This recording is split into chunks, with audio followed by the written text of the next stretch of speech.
നമസ്കാരം. ഇന്നത്തെ സുഭാഷിതം 1043 ദിവസം.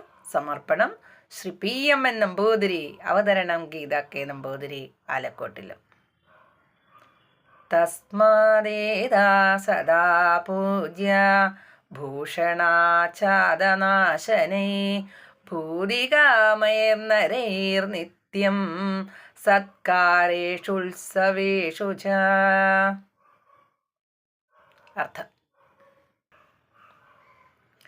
കുടുംബത്തിൽ ഐശ്വര്യവും സമാധാനവും വേണമെന്ന് ആഗ്രഹിക്കുന്നവർ വിവാഹാദി ആഘോഷങ്ങൾ വരുമ്പോൾ നല്ല നല്ല വേഷഭൂഷാദികളെ കൊണ്ടും സ്വാദിഷ്ടമായ ആഹാരാദികളെ കൊണ്ടും കുടുംബിനികളെ സന്തോഷിപ്പിക്കണം.